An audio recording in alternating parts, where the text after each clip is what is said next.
Welcome to the Awesemo Early Bird Podcast. It's your old pal EMac coming to you with one T McBee, Terry McBride, as we get ready here for Tuesday's August 25th MLB slate. We've got early, we've got evening, we've got main slate, we've got late evening, and we've got late slate. Terry, how are you doing? Are you ready for another day of wall-to-wall baseball?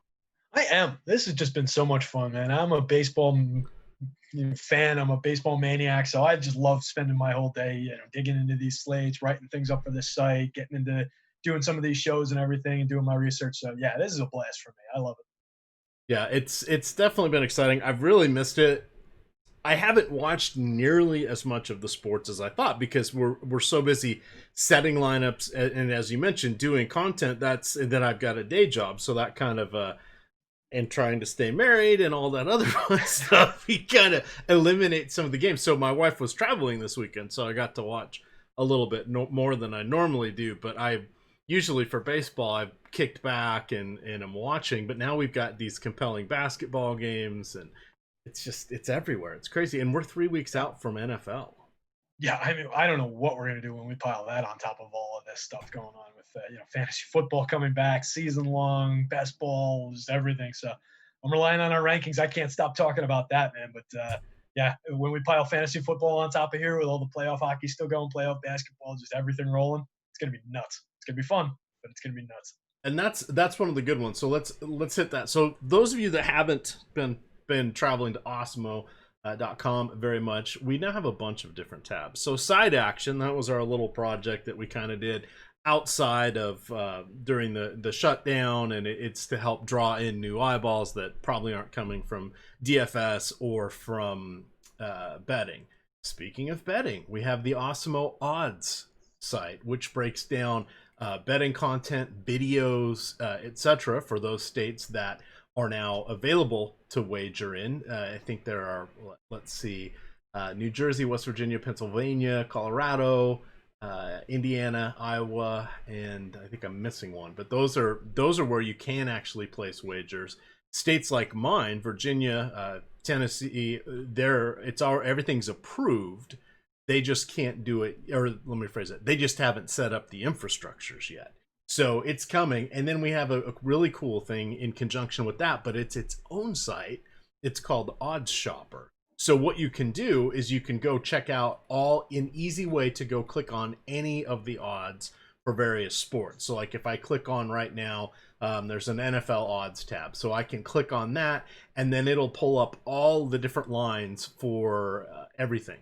Player props, you can get games, future totals, etc., and then it tells you which sports books that you can wager on. And by the way, most of these sports books have affiliate deals with us, where if you sign up through us, sometimes you'll get a promo code, sometimes you'll get guaranteed no loss on your first bet. There's a variety of different ones. So a lot of people that I'm talking to are like, yeah, I've got like 7 betting apps on my phone now.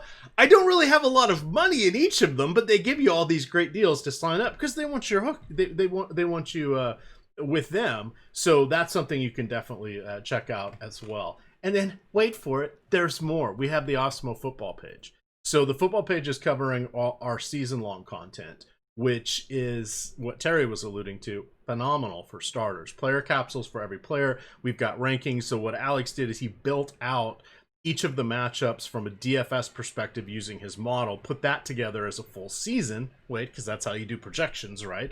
And then now he's ranked the players. The best thing about this, no influence, no noise, no groupthink, no echo chamber, none of this best ball Twitter that convinces you every 3 days that you're an idiot if you're not doing zero running back, or you're an idiot if you are.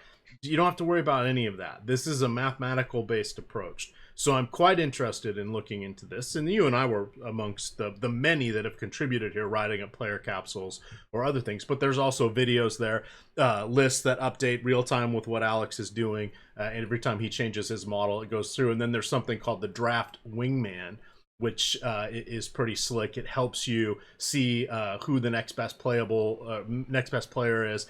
You can put your teams in there as you pick them, and it'll tell you where you're weak or where you're not. It's kind of an interesting thing. I haven't really gotten to dive into that yet, but it's a nice dashboard that can help you look at kind of one consistent thing as you're bouncing between these different sites. Because like DK, you can only draft on the phone right now.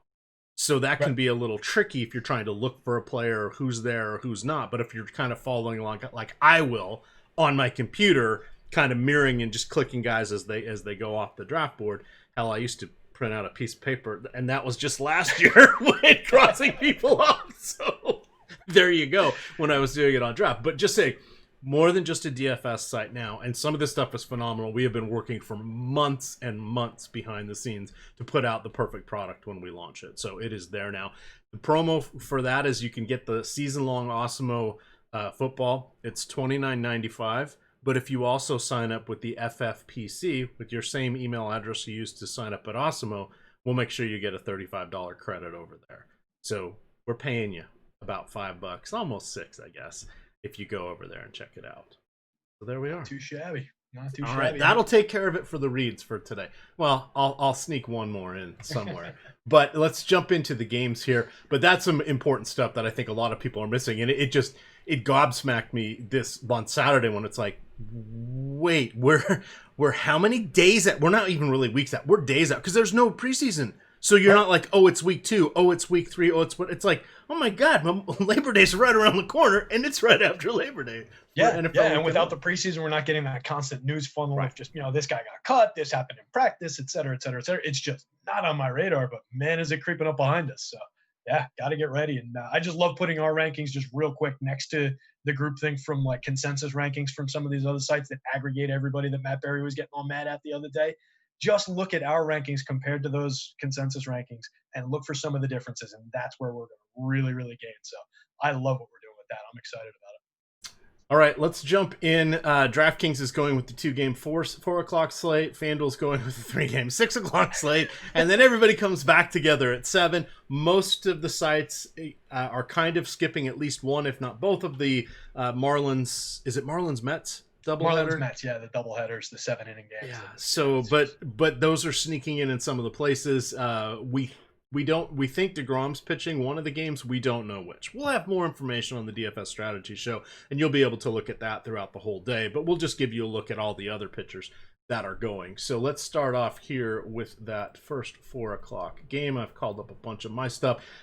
So on it looks like DeGrom is going to be in this first one. So DK, to make a 2-game slate, they're going with that 7-inning game. They tag it up at the top and say they are, but they're eschewing the 6 o'clock games to make it an even better player pool. I don't know why. And then they're not going with their special turbo format where it's 1 pitcher, 2 infielders, 2 outfielders, 2 utility. It's their usual. You got to start 2 of the 4 pitchers on it. So we've got DeGrom, 11,000, hands down the best option.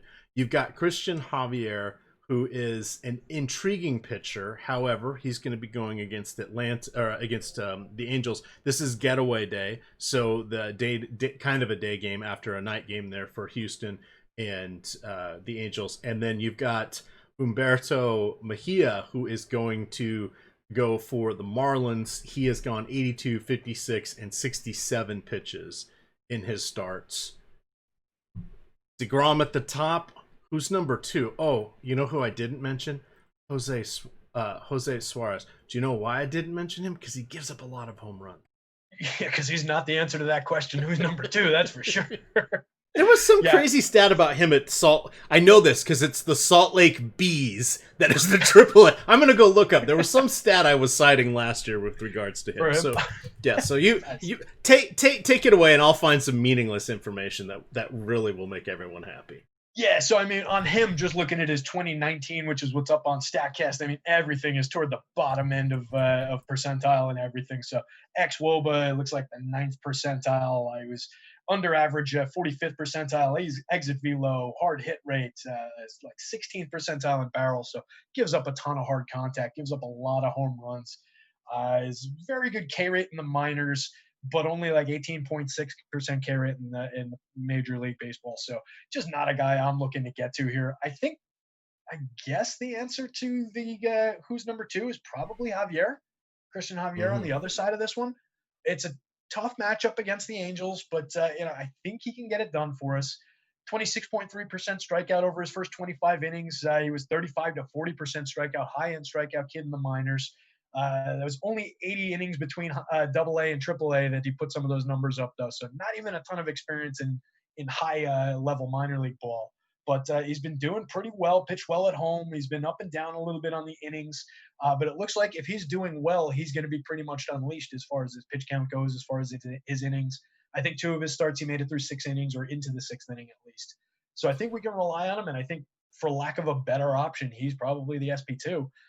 Seems like everybody's probably going to go that route, but I don't think the answer is Humberto Mejia either. So I think it's a DeGrom Javier and try and figure things out with bats. Maybe roll some guys against them, even in your stack. Probably don't do it against DeGrom, but maybe roll a bat or 2 against Javier.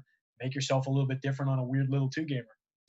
All right, now let's jump into the 3-gamer. This is going to be the 3 6 o'clock games. Now we're on FanDuel, where we only have to start 1 pitcher. They do have an all-day slate there. You can also get in on an all-day slate at Yahoo, sponsor of the Early Bird podcast. We'll throw out a couple pitchers for them on their main slate. The small slate contest, or the all-day contests, tend to run a little bit smaller than most, but you can get an advantage if people forget to go back and set their lineups. I made a bunch of basketball ones yesterday, and just as we were getting ready to go on air, realized I made a bunch of basketball ones yesterday, and I didn't go back and look at them. So they're not doing well, not because players didn't play, but I completely forgot about them.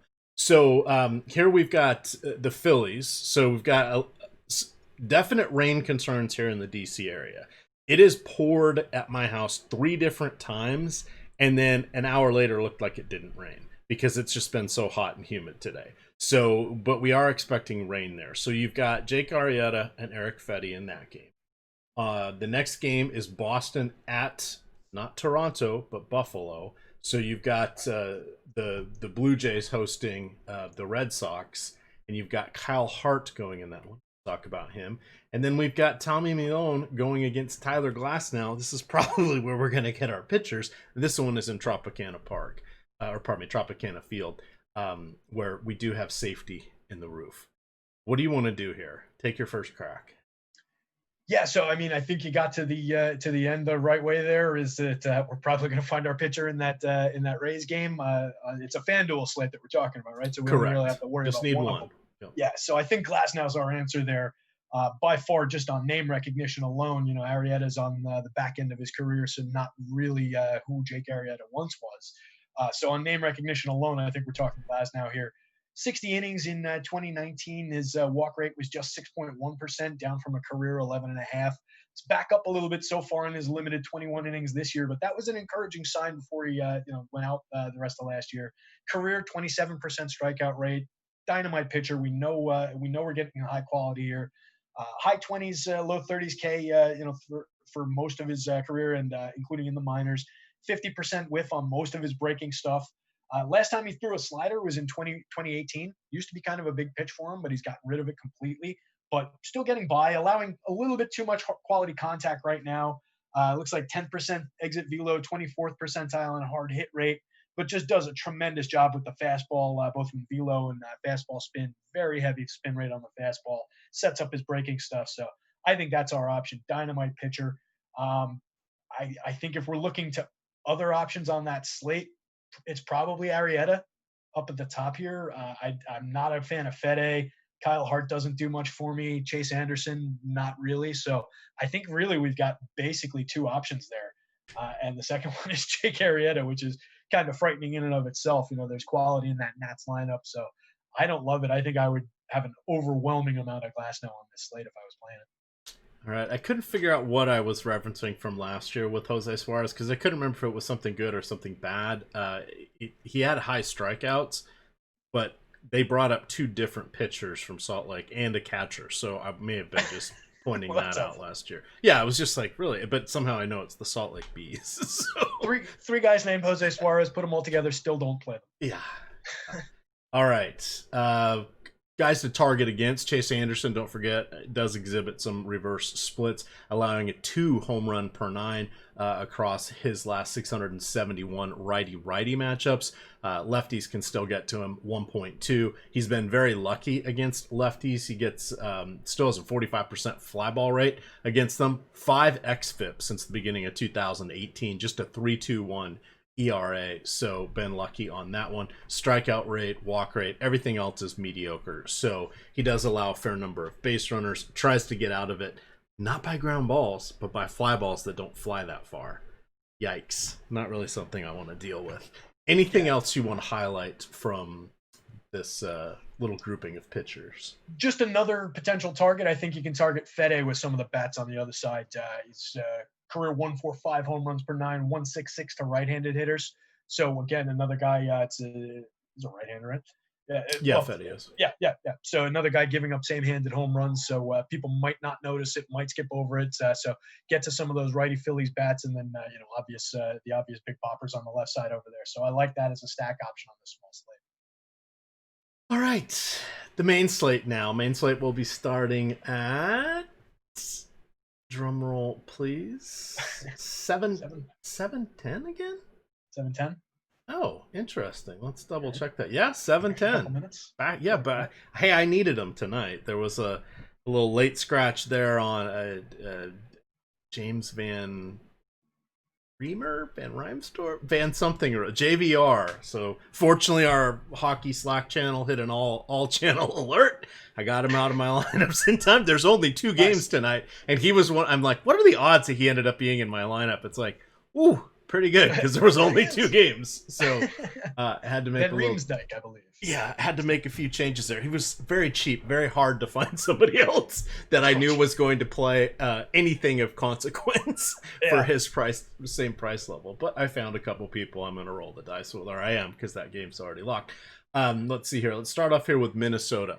So that's about all I want to say about Minnesota. Now let's talk about Shane Beaver. So Beaver has been phenomenal this year. These Cleveland pitchers and former Cleveland pitchers have just been outstanding. I'm referencing Bauer, but you've got the Beebs. Carlos Carrasco was until he wasn't. It's been good. So Bieber, 99, 98, 101, 106, 102, and 97 pitches. So we're getting mid-season form Bieber. Yes, he is 10,800. Yes, he is going against the Twins, but he is, I want to say, next to Cole, Giolito, Castillo, and Urias. We've got some choices up at the top, but they're all separated by just 1,300 on DK. They're ranging from 10.8 for Bieber down to 9.5 for Urias. I'm comfortable with going to Bieber. Even against Minnesota, I think they strike out just enough. Plus, they're now missing Garver, and who's on the DL, and Buxton. So, now, granted, Buxton strikes out a ton, but that's just one less quality bat in the lineup. Yeah, and look, I mean, we're talking about Bieber here, who doesn't even need to pick up that advantage. That's just a little bit of gravy on the top, is that he's getting a couple worse hitters than normal in the back end of this lineup. I love the spot for Bieber. Not afraid of rostering him at all. 12K on FanDuel, bigger price tag, but I'm happy to pay it.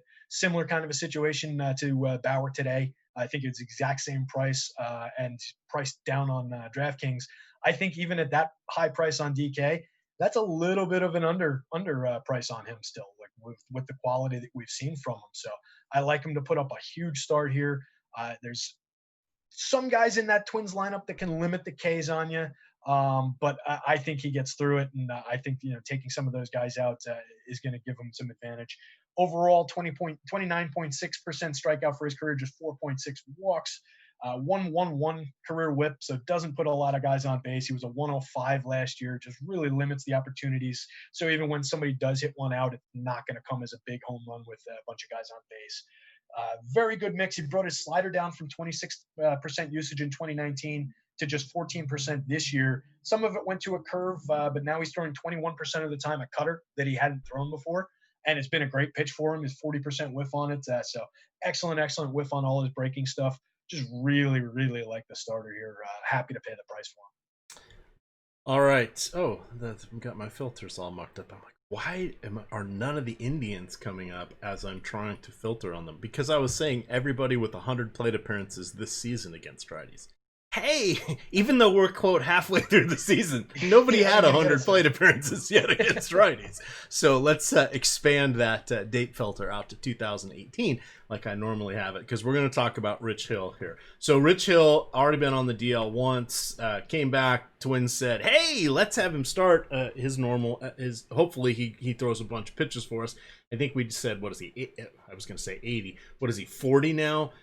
He managed to go 53 pitches, gave up a home run, 3 walks, 1 strikeout, lasted 2 2/3 innings, a negative score on DraftKings. No favors here coming from the Cleveland lineup. They, of course, are going to be led off by the 4 switch hitters that they have, but they do possess some power against lefties. Ramirez, Santana, Lindor are all above 100 or 220 ISO since the beginning of 2018, and then you've got Franmil Reyes, who just has absolute light tower power, 250 ISO against lefties. I'm going to that side. I just wanted to call that out because the Twins will be on the short list, or probably the Cleveland will be on the short list for stacks. Definitely like that spot quite a bit. Hill is down to a 2-pitch mix. He throws an 88-mile-an-hour fastball and a curveball. So he really just doesn't have much left. Over his career, he has been a 25.4% strikeout guy, 9.5 walks. So far this year, he's down at like 9% strikeouts. He's just not sitting anybody down, still walking like 12.5. Again, it's a very small sample over 7 innings and 2 starts, but that's what we've got to work with right now. It's just not a guy who's generating any swing and miss with that limited arsenal, no velocity in there. Gives up a bit of power to righty hitters. So yeah, I think we can definitely get into these Indians. We saw Cesar Hernandez actually had a home run today in early action. One thing I saw before we jumped on here, but everybody knows that we like that Indian stack. So apologies to the audience for whichever one of us ends up writing about them later tonight, but they're probably going to be in one of our stacks articles because that's a smash spot for sure. All right, next one we've got here, Tyler Chatwood coming off the injured list. He has not pitched in about 3 weeks. He's 9,100. There's no reason to look to him on DK. They're not even sure how many pitches he's going to go to. On the other side, you have Spencer Turnbull, who has not allowed a home run yet this season, but disappointed everyone against the White Sox. Just managed to go 60 pitches after going 97, 92, 87, and 87 in his first 4 starts prior to that. I'm okay. Considering Turnbull, we're without Chris Bryant, but he's at 8,700. It's DK. I'm going to have to play 2 guys. This is one that the optimizer would pick because I certainly wouldn't be clicking on his name. Yeah, and I think that's about right for him. He's not a pitcher that I ever really like to go to. 7,200 is a more reasonable price tag on FanDuel for sure. But I just think we can do better. Even without Chris Bryant, I like the Cubs lineup. They've got a number of quality hitters in here. So I think they've got enough to throw at a pitcher like this that I'm not really going to sweat him very much. So I don't think we need to do it. I think that's probably an overprice on DK. So I think you can just look around and find better options sitting on the floor over there. For his career, 21.9% strikeout, 9.4% walk. Does do a decent job limiting home runs, 0.71 home run per 9. Throws a good amount of sinkers, 24-25% sinker mix. Limits power, gets grounders, like I said, 52% ground ball this year. So he's keeping the ball on the ground, keeping it in the park, which could take a little bit away from the stack. So maybe it's a spot where we don't want to lean too heavy into the Cubs stack, but we don't want the pitcher either. That could make some sense. So see where they rank out in the stacks tool. I do get a decent projection on the Cubbies here. So my model might have a little bit lack of respect for Turnbull, but that jives with how I think of him. So that works. All right. Next one, a pitcher for your team, the Yankees here. Yeah, you want to talk a little bit about Garrett Cole. Difficult matchup against Atlanta. No. Oh, shoot. One of the guys is back. Is it Albies or is it Oh, I guess they're not back. I know they're close to returning, so they're not in the projected lineups yet, but they're close to coming back. In the meantime, this is still a decent lineup, but it goes off the shelf rapidly. So how do you feel about Cole at 10,600? I mean, it's Garrett Cole. So I'm fine with that. I'm fine with him at 11,000 on FanDuel. I'll roll him out against anybody. There are a decent amount of strikeouts in this Braves lineup. if those two hitters aren't back, it's another little tick in his favor that he didn't necessarily need. But it's definitely a different lineup without Acuna and Albies in it. So, yeah, as a righty going up against this team, too, a lot of their quality bats that are remaining in the lineup hit from the right side. So I think we could see a very, very good start here from Cole, just dominating that same hand matchup. Just thinking through the lineup, I'm not even sure. We've got Freddie Freeman on the left side of the plate, but Swanson's a righty. Darno, Ozuna, Duvall, Riley, all those big bats are right-handed. So, Oh, come on, Fat Matt Adams. Matt Adams, that's the lefty. I knew there was another one I was trying to pull. So we've got to duck, Fat Matt and his big bat, but him and Freddie are really the only two big threats in there. So maybe you see one of those games where Cole gives up that solo shot to Freddie Freeman, but not much we're going to worry about here. I expect him to rack up the strikeouts. Good projection on him. So I could do with a better price, but I'll pay the price on both sides for him. Yeah, for Atlanta, we don't know who it's going to be. They're going to either call up somebody from their alternate training site. Ian Anderson's been talked about, but this would be his debut.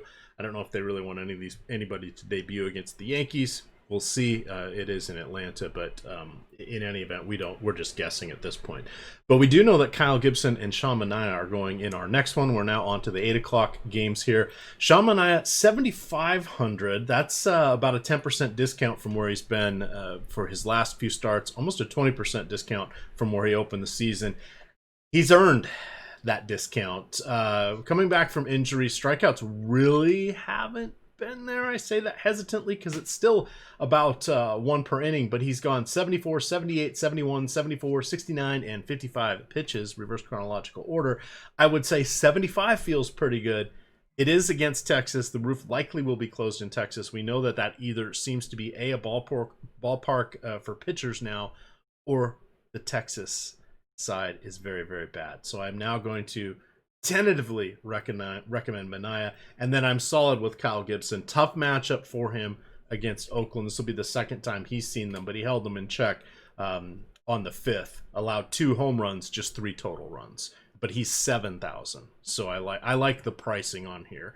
And if we're already spending one on Cole or one on Beaver, or we'll talk about Urias, we gotta take the good with the bad here. And these are the mediocre, I guess. Yeah, these guys are firmly in the mid-range for me. I like working with those prices. Like you said, we know one of those spots in most of our lineups on DK is going to be a pay up for the pitcher. So we have to find at worst a mid-tier type guy. So I think both of these guys are in play for that. Manaea projects a little bit better for the money for me. On FanDuel, he's only 6,600. So I think you can get away with that. Again, I don't know that you need the savings on FanDuel these days. But if you want to just load up a lineup with a ton of expensive bats and maybe play a 4 stack and then 4 random bats, high priced homer happy type bats, you can do that with Manaea over there tomorrow. So diminished Rangers lineup, don't think they're just very good at all as a team. I assume Gallo's going to be back in the lineup. I didn't see why he didn't play today. But if he's not, then it's a huge target for me to roll Manaea out there. Gallo plays well lefty, hits for a ton of power lefty. But if he's going up against a lineup, I mean, we're talking today's lineup was Leody Taveras, Nick Solak, Danny Santana, Todd Frazier, and then the names get worse. So, I mean, what are we really talking about with this team? So I don't mind rolling Manaea out there. Strikeouts, like you said, they're actually somewhat around his career. They're right around 20. So, I mean, it's not a good strikeout number, but it's not too diminished for him. 4.6% walk is all right, eliminating the opportunity there. Gives up some power and hard hit rate so far this year. Bottom 24th in exit velocity, bottom 28th in hard hit rate. So we want to avoid some of those bats. He's throwing a 5-pitch mix now with very, very limited amount of cutters, but he's throwing a new curveball, 37% whiff on 60 of those curveballs so far this year. So he's doing all right. He's serviceable for the money. I think we can work him in. Gibson, I like the spot. Pitcher that I do like to get to. Tougher matchup, I think, with the A's, even though it is righty-righty. We mentioned Olsen in there all the time as the big lefty bat to avoid. But there is a lot of quality even in the same-handed matchup. A lot of strikeouts as well. So Gibson could definitely give us what we need from him here. He's a good pitcher. So I don't mind paying the price for him. And I'm just trying to click over to my other page here. So if we look, he's only 24th percentile in xWOBA this year. The hard hit and exit velo are okay. 18.8% strikeouts, 1.0 strikeouts went up to 21.7 in 2018, 22.7 in 2019, but they're back down to his career norm so far this year. Throws a sinker 33% of the time, decent as shit, limiting home runs. So I think he's in play for us here at that mid tier. All right, Gallo should be back in the lineup basically a night to clear his head off. In his last 8 games, he has a double, a few singles, and is striking out over half the time. That explains it. Yeah. He on the season is striking out 44% of the time. 40 strikeouts and 90 at bats. Wow. Yikes. He's down to 2 true outcomes. All right, let's see. We have Lucas Giolito in the next one. All right, I got to apologize to everybody. I did not think Steven Brault was going to go 80 pitches. I thought he was going to go about 55 or 60 in his last game. He was adequate. It was against Cleveland. I don't have a problem taking Cleveland, but he held them scoreless for 5 innings. That's not a usual outcome. He doesn't get strikeouts, which is the problem. So he relies a ton on getting lucky with ground balls. So he's 5,900. Again, we've already mentioned expensive pitching. I don't mind him going against it's the White Sox. Yeah. I actually do mind him going against the White Sox. Sorry, I had Pittsburgh in my head, but he plays for Pittsburgh. So if he could pitch against the Pirates, I'd be all tough ask there going against the White Sox and Jose Mr. Home Run Abreu. 5,900. He's going to be a 5% guy. I need him to get through the lineup once, not give up a gopher ball, with somebody on board, and we're good. Definitely. Lucas Giolito, though, he gets to pitch against the Pirates, coming off a game with 13 strikeouts. That was against Detroit. Talk about Lucas Giolito. Yeah, I like the spot. I think the kids, I think everything we're seeing is very real from last year and from this year. He was a super high-end prospect coming in. So it's not like a kid who shot up out of nowhere last year and, put up this big monster year that nobody was expecting. So this is a kid that we were expecting to be this good, and he's finally delivered. I was looking in what he might have changed going into last year. And really the big thing that I noticed is his four-seamer. Coming into last year, he used to throw it around to 2,100 RPM spin rate. And he got that up. He added like 230 RPM to that last year. So it got up to 2,330 RPM average on his four-seamer, which just changed the pitch. It made it, it took him to a dramatic uptick in whiffs. So he's getting, it was 14% whiff. Now it was 26% last year, 31% whiff on it this year. And it just, if they're expecting that big, heavy, hard rising fastball, it sets up all his nasty breaking stuff so well. So it just lifts the tide of all his other pitches. So it really made a change in his arsenal and made him the dynamic pitcher we were expecting. Love the spot. Terrible Pirates lineup. Get around, a Josh Bell, a Colin Moran, maybe a Brian Reynolds, Kevin Newman. I mean, I'm not sweating any of those guys, really. Bell's the best hitter in that lineup by far. Get around him, and there's not much to worry about. I've got a big projection on Giolito tomorrow. I'm going to be all over the spot. Yeah, and that's what makes it nice that we have quite a few aces. It perhaps will diffuse some of the ownership across, or their popularity across the different pitchers, which helps those of us that make a lot of lineups. It also helps you if you don't make a ton of lineups, but you get it right when it's a situation like that. So it's a little more fun where we're not all pushing our chips in the middle of the table for the same 3 or 4 pitchers like we did on Monday night. Next game, we've got some, Brandon Woodruff, not the worst person to go for. This will be the second time he's facing Cincinnati here. He has, 33 strikeouts in 30 2/3 innings. He's gone 89, 86, 91, 95, 92, and 85 pitches, so he's mostly stretched out. I'm okay paying what seems like a little bit of a premium there for him on DraftKings. I'd love him more at 7,500. He's 82. I'll take that. And then on the other side, you got Luis Castillo. This will be the first time he is going against Milwaukee. He has gone 89, 96, 105, 92, and 91 pitches. We know he has the strikeout upside. Sometimes lefties can get to him, but the strikeouts are very tantalizing. He has 36 in his 26 innings. Damn, that's an amazing rate. Anything else you want to add on those two? I think the price on Woodruff on FanDuel is pretty interesting. It's just 7,800. I get a good projection on him. This Reds lineup is one that I do like, but I like that price and the projection that I'm getting here. So I think I can get some Woodruff in my life tomorrow. Won't be my highest owned pitcher by any means. But, like you mentioned, decent stuff.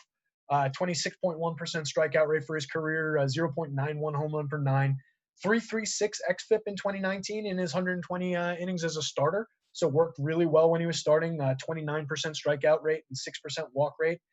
This year he's throwing fewer sliders, more changeups, not by a huge margin, but a little bit more. Getting 34% whiff on the change, so it's been a very good pitch for him. He's trending to the far right side of all the different meters in StatCast, so I like the look of him. I think it's a good spot. I think even against the lineup that I do like to get to, he could put up a pretty good start for that money. So on both sides, I like getting to him here. Castillo, you mentioned everything about him. I think he's a dynamite pitcher. Really like the spot against the Brewers. They're not, as Lofty and I were talking about this afternoon, they're not necessarily the same Brewers that had some of those big threats from the past few years. We do still have a Yelich in there to worry about. We do still have a Kiston Hira. Justin Smoke can get into one every now and then. But it's a diminished lineup, and there are strikeouts available in here. So I think we can definitely get to Castillo. And as compared to the other aces, he's right on a tier with those other guys we've talked about, the Giolitos, the Coles of the world. And he only costs $9,100 on FanDuel. I think that's going to draw some popularity to him. But if it doesn't, that's a price I'm going to be all over on FanDuel tomorrow. So definitely a guy I want to check out in the top starters tool. All right. We, in our next matchup, have Adam Wainwright at 8,400 and Matt Harvey at 5,300. No, it is not 2013, 15, or even 17. Really not excited for either of these guys. Wainwright just keeps being a bulldog. He is like, I don't know, this generation's version of Oral Hershiser. I'm sure you guys have no idea who Oral Hershiser is. It is a good comp. I don't know how many people know. I don't know how many people know who Oral Hershiser is, other than he's a commentator from time to time on different events. But man, we have written this guy off so many times, yet here he is once again surviving. He gets a matchup against Kansas City. He's 8,400. People are not really going to go to him. This does not make me like Kansas City. The 8,400 does not make me happy. He's just kind of a differentiation play. Matt Harvey at 5,300. That's my endorsement for him. He's 5,300. Give up 2 home runs in his first appearance. Went 54 pitches. Basically, forget the name Matt Harvey. You're getting an opener that's going to go about 60 to 65 pitches. Who's not quality at all. And then you're like, yeah, it's a 5 or 10% guy. He's 5,300. Yeah, and I think that's about what I would do with him on DK. Maybe leave it at 10, see if you can pick something off that not a lot of people are going to be rostering. I don't know that I want to get to 10, but if you're crunching, maybe leave it at 10 and then play 7, something like that. I don't hate Matt Harvey. I wish him well. I'm not a Mets hater by any means, but we saw him wash out of New York after a while. That season where he got traded to the Reds, I was looking at it, and it was a little bit underrated. It's not actually awful. He was 4.21 xFIP with a 4.94 ERA, so the xFIP was significantly better than the ERA we saw. Still striking out 19.8% of hitters that year, 5.6% walk. 194 home run per 9 to lefties killed him over his 155 innings. So I think he got a little bit of a reputation ding from that. But then we saw him go to California, did not pitch that well out there. He tried to go to, during the pandemic, he had his agent reaching out to the KBO and to the Japanese League, and he stayed on this continent and didn't. Nobody wanted his services. So that was about the level of expectation everybody was expecting from the Dark Knight returning here. But I think we can get away with a little bit. Minimal shares. Not a ton to fear in that Cards lineup, but you're worried about the pitch count and you're worried about the quality. So minimal shares. Yeah, Waino, same kind of story, but he's too expensive to do that with anything with, really, for my money on FanDuel at 8,200. I think there's just better options there. The Harvey, if I remember correctly, he was relatively cheap, ended up with a few good matchups, and he was pitching angry. And he was throwing as much heat as he could, which we always say it's hard to do narratives in baseball, but he was pitching angry. And it worked for a moment, a brief moment. But then, you go against the DH and that kind of falls off dramatically. Our next one here is kind of interesting for the matchup. So we have Chris Paddock. This game is in San Diego. He's 7,800 going against the Mariners. We got 93, 52 pitches. That was against the Dodgers. They knocked him around, 6 runs, 3 home runs. It was just a mess of a game, but it was the Dodgers. 95 pitches, 88, 89, 81. So he's perfectly priced. Nice matchup with the Mariners. Can never tell if they're going to be good or bad. They do the exact opposite of what would be expected. They're pesky at the moment, but you never know where the production's coming from. I saw White had like 2 home runs the other night or something like that. Sometimes it's the top of the order, but it's like J.P. Crawford. Like, I'm a Mariners fan, and I would be hard pressed to name their starting lineup at this point. I know Aaron, or Austin Nola. I keep calling him Aaron. It's his older brother. Austin Nola debuted last year as like a 28 or 29-year-old rookie for the Mariners, and now he's forced to play a bunch. They traded Matt Vogelbach, or Dan Vogelbach? Dan Vogel. Whatever. I've already forgotten his name, and I loved him so much. Yeah. He was an all-star last year, and since the all-star break has hit 152. It's not good. So he was, I think Toronto signed him for a bag of baseballs. The Mariners basically designated him from assignment. So the Mariners, I don't know what they've got. They've got a couple young guys that aren't super prospects. They're okay. They're good. They're like Baltimore. They've got some young guys with talent. They'll probably end up having a nice career somewhere else, but they're not front name or household name frontline prospects. But they're not bad players. They're just like the guys that were drafted in the mid-teens rounds, and they've come up through the minors, and there you go. That's when the Yankees get them, they turn into corner outfielders or corner infielders, and they're there forever. So I'm just saying, I really like Paddock. It's just hard to trust the Mariners to be good or bad. Marco Gonzalez on the other side, I think he's an okay pitcher. Problem is he's now pitching in Slam Diego. Yeah, I went there. They've hit, 6 in the last 2 weeks? Four straight, some insane thing like that. Look, there are teams of destiny, and then there's 2020. So Gonzalez has an above average home run rate, meaning he allows them equally to lefty and righties. It's not horrible, but this matchup terrifies me because it's like their entire team is locked in right now. Yeah, just the way that they've been rolling. And I mean, you take a Tommy Pham out of this lineup, he's probably done for the season with a broken hamate, and they didn't even blink. I mean, they just kept on rolling. So they're just Trent Grisham, you're next. Yeah, that's it. Come on in, man. So yeah, I like that Padres lineup a lot. They're just doing really special things. They've even got some semi-anonymous guys in that lineup, but they just keep on keeping on. So yeah, I'm worried about the spot for Marco. Not a pitcher who I really totally trust anyway. He's earned a little bit of it this year. He's gradually scraping some trust from me. Strikeouts jumped up to 22% so far this year. Low whiff rate though, only 20, in the low 20s on his cutter and his change. Throwing 15% of that change up now. It used to be in the 25-ish range. Sinking fastball, so he's got some contact-based stuff. I think the strikeouts are going to come down, normalize back down to like his 18, 19 range, given a little bit more time here. He's done a good job limiting the walks, only 2.6% walks so far this year, which is down basically 2/3 from where he normally is. So if he can keep guys off base, manage to not give up a home run, that's a good recipe for not allowing a grand slam.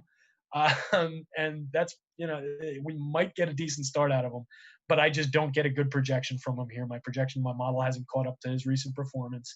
And I think that's accurate. I don't think this is the spot for him. Paddock on the other side, I'll absolutely roll out against this anonymous Mariners lineup. 8,900 on FanDuel. I get a very strong projection for him.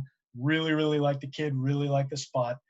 So there's not much to worry about. Like you said, they're unpredictable. They've had some weird upstart games against our good pitchers so far this year. And it seems like they've gotten to some good pitchers and then gotten beat up by bad pitchers. So could be one of those weird ones. But Paddock, 25.9% strikeout, only 5.3% walk over his first 172 innings in the show. Good bounce back start his last time around, so he should be fine. I saw a note in, I think it was MLB.com. Last start he was on only 4 days rest. Caused a little blip, but this time he's fully rested 5 days. So nothing to be concerned about, and getting him at kind of a discount to the rest of the top tier on FanDuel. So like the pitcher, like the spot for him against the Mariners. All right. Yeah, the Mariners, I mean, Kyle Seager feels like he's been there forever. He's only 32. I mentioned Austin Nola, Evan White. Those guys are kind of meh. J.P. Crawford, I think, is okay. He's leadoff. Yeah. I think he's got some potential. He's got a pretty decent glove. But then Sam Haggerty, who? Jake Fraley, who? Tim Lopes. I now know it's Lopes, not Lopez, because I was watching the Mariners game this weekend. And then Shed Long, who I liked, But Shed Long is batting ninth amongst this collection of no names, and they haven't even given it's like having two leadoff hitters when he comes around. They don't even sell him like that. They're just like, Shed Long, you had your moment. Here you go. Decent glove guy, but no bat. But that's about it. I'm pretty sure three of those four names you just read off are like Irish poets or something. I don't think those are actual Seattle Mariners. But the one kid who maybe would be a household name in there is Kyle Lewis, coming up through the system. Yes. He just blew out his knee twice in the minors and just never saw the opportunity in the minors. But he's been doing well since coming up. So maybe a future household name, somebody to build around for the Mariners. Absolutely. All right, 2 more games to go here, and we've got some pitching. The roof will be open in Arizona. A couple sites have their pitching listed, a couple don't, so I don't know what's going on there. But it looks like it's Herman Marquez and Alex Young. Alex Young likes to give up home runs. Terry can talk about that. Herman Marquez is 8,000, pitches much better away from Coors Field. He's not horrible at Coors Field. It's been dramatic this year. Again, the roof will be open in Arizona, so remember the roof closed and the humidor tend to make that more of a pitcher's park, and we saw that over the course of last season. Once everything normalized, it became actually pitching favorable, but now it'll be more towards pitching neutral. They still have the balls in the humidifier, but with the roof open, it makes it a little bit tricky. So what do you like from that one? Yeah, so you mentioned Young with the home run ball, and that's a good place to start. Let's see. For his career, over his first 103 innings pitched, he's allowed a 191 home run per 9 to right-handed hitters, 176 overall. So I think that's a guy that we can probably target with some of these Rockies bats. We know that they've got a lot of good right-handed bats in that lineup. So, your Trevor Stories, your Nolan Arenados, and Matt Kemp have a decent amount of power that they pack in there. Kemp has been going low owned, kind of deservedly so. Was out to a slow start. He's kind of pulled it around now that I'm looking. He's up to 250, 354 on base and slugging 393. WRC plus still 11% below average, so he could be sneaky if people haven't caught up to him yet. Ryan McMahon is a reverse splits hitter. He gets good amount of pop against lefties, so I wouldn't shy away from him in a lefty-lefty either. Danny Murphy, professional hitter, so I think you could play him lefty-lefty here as well. Charlie Blackmon is a star against anybody if he's in the lineup, so I'm not sure why he scratched tonight. So I think we can definitely roll some Rocky stacks against Alex Young. He looks like a target to me for sure. Killer home run marks on the Rockies. I think my home run pick might come from this team tomorrow. Just taking a quick first look here. Like the pricing a lot too on FanDuel. I think you can get to some of those stacks pretty cheap, some of those guys I named. So I think we can lean into that. Excuse me. Marquis, for some reason, not popping up a projection for him right now. Something is broken in my model from hurrying to put this together. But we do know that he's a very, very good pitcher. At Coors, away from Coors, he does pretty well. For his career, we're at 24-2 strikeout rate, 3.61 ERA overall on the road to his 5.14 ERA at Coors. He's getting 43% whiff on his slider, 30-ish on his curveball.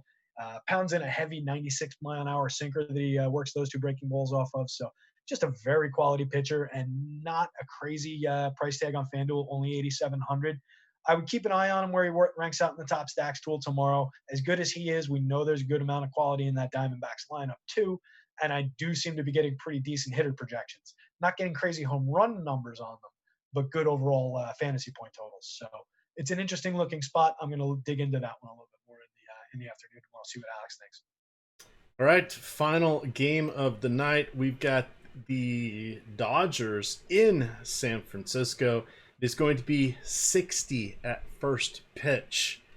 We'll see if the baseballs are juiced. I'm not going to worry about. Well, I don't really like Johnny Cueto, but he is 6,100. Tough ask against the Dodgers. On the other side, you have Julio Urias, who is 9,500. I think this is a good spot for him. And then, happy birthday, Mikey Stremski. He got a home run when he turned 30 on Sunday. Take it away. If only we could roster his grandpa. So, yeah, look, we've seen a lot of offense out there in Oracle this year, and temperatures going down, maybe that'll even increase the offense with the way that park's working this year. Who the hell knows? But I like the spot for Urias. I think only 7,500 on FanDuel. I think that's a very good price, probably an underprice against this team. So I think we can definitely roll him out over there. Keep an eye on what his popularity looks like. I think that price might drive his popularity up on the one pitcher site. So I'd be a little concerned there. I don't want to get to too much of him if he's wildly popular. Not that I'm afraid of the Giants, not that I'm afraid of the park, but you never know. Dave Robertson Day, a pitcher, a young pitcher, you never know what the innings release is really going to look like. So that said, over his first 207 innings, nice 23.5% strikeout rate. Walks a few too many guys, but only 0.65 home runs per nine, so keeps the ball in the yard. 31% whiff on his change, 28 on his curve. The note I made about the last outing, I think it was against the Mariners, a little bit ugly, but he struck out all 5 hitters that he managed to get out, which was the blurb on MLB.com. So that's a neat little thing, but I think we get a much, much better start from him this time around, and not worried about rostering him here. Johnny Cueto on the other side of this, I think we can roll with some of these Dodgers bats against that kind of a target in the new Coors Field here. So I would be loading up some Dodgers bats against Johnny. Not much left in the tank for this pitcher. He's done okay. Maybe defied expectation for us a little bit so far this year. Ks are actually up a little bit, but still just 21%. Highest since 2017, but very small sample size. I mentioned last time out, he almost entirely eliminated his slider. That was a key pitch for him over the last few years or for most of his career. So it's just not his repertoire anymore. He's relying a lot to get some swing and miss on his changeup. So just a guy who's cashing a paycheck at this point in his career. Somebody I think we can roll some of those big Dodger bats against. We all know who they are, the big lefties.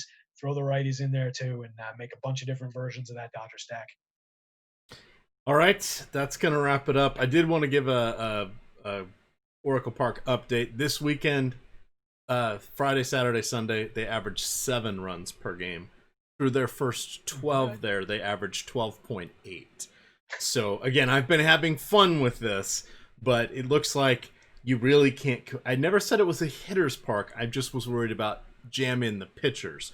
But it's going to be cooler. I'm still convinced they've done something to the ball there. But this is definitely a Dodgers matchup. Yeah, I think so. And I'm with you on that. The balls are juiced. I'm going to be writing a little thing on Side Action over the next couple of days for that.